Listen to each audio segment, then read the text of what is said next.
আসসালামু আলাইকুম, কৃষি গবেষণাগার ইউটিউব চ্যানেলে আপনাদের স্বাগতম। তো আজকে আমরা মাচা তৈরি সম্পর্কে জানব।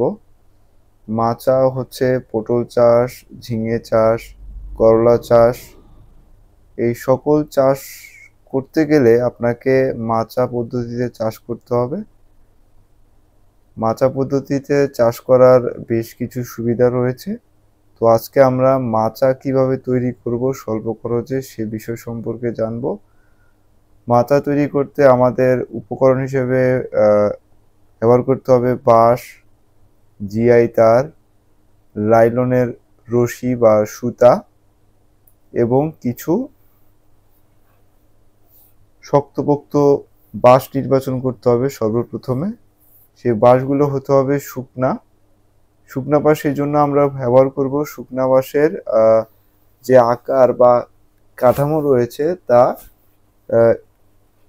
সঠিক থাকবে এবং এর আয়তনও বা আপনার হচ্ছে পুরুত্ব সঠিক থাকবে, যা সহজে নষ্ট হবে না। আমরা এখানে কাঁচা বাঁশ ব্যবহার করব না, কারণ কাঁচা বাঁশ ব্যবহার করলে এর অবকাঠামো আঁকাবাঁকা হতে পারে এবং মাচায় অতিরিক্ত ওজন হয়ে যাবে। কারণ অতিরিক্ত ওজনের মাচা তৈরি আমরা করব না। সেই জন্য আমাদের শক্ত বাঁশ এবং হচ্ছে লাইলনের সুতা দিয়ে আমরা হচ্ছে স্বল্প খরচে মাচা তৈরি করব।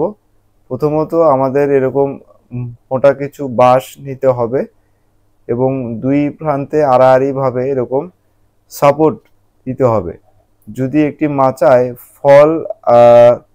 ফল আসার পরে মাচা অতিরিক্ত ওজন হয়ে গেল, সেক্ষেত্রে এই বাঁশগুলো আমাদের মাচাটাকে সঠিক অবকাঠামোতে রাখবে এবং মাচা সহজে পড়ে যাবে না।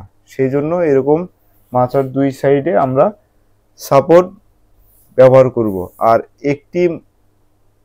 একটি জমিতে আলাদা আলাদা মাচা তৈরি করব। এর মূল কারণ হচ্ছে একটি মাচায় যদি কোনো ভাইরাস অথবা কোনো কীটপতঙ্গর দ্বারায় আক্রমণের শিকার হয়ে থাকে, সে মাচায় আমরা সঠিকভাবে পর্যবেক্ষণ এবং কীটনাশক প্রয়োগ করতে পারবো এবং হচ্ছে সেই গাছটিও আমরা নিধন করতে পারবো।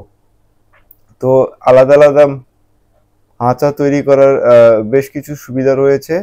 আমরা যদি একটি জমিতে একটি মাচাই যদি করি, তার ওজন অতিরিক্ত ওজন হবে একটি মাচা তৈরির জন্য এবং প্রাকৃতিক দুর্যোগ বা বৃষ্টির সময় তা সহজেই ভেঙে যেতে পারে।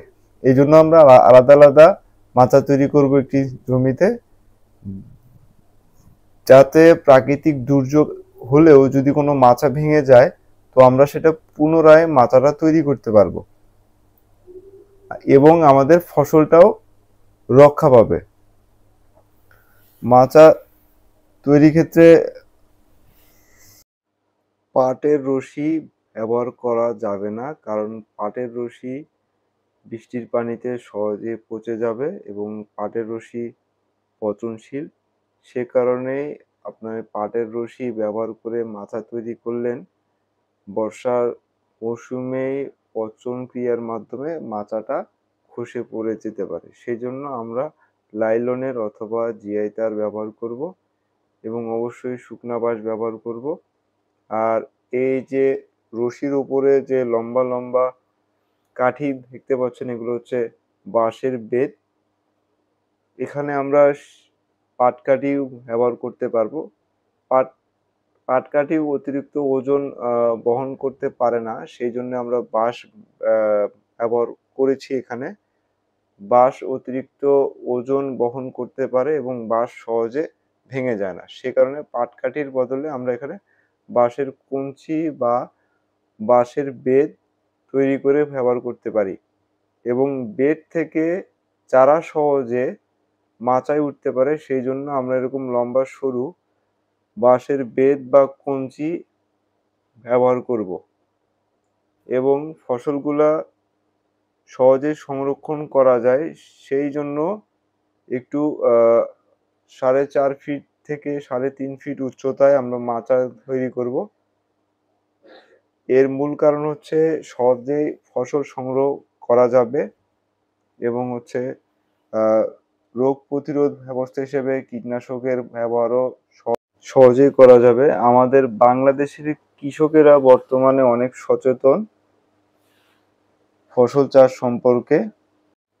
তো আমরা এইভাবেই পটল, ঝিঙে চাষে মাচা তৈরি করব।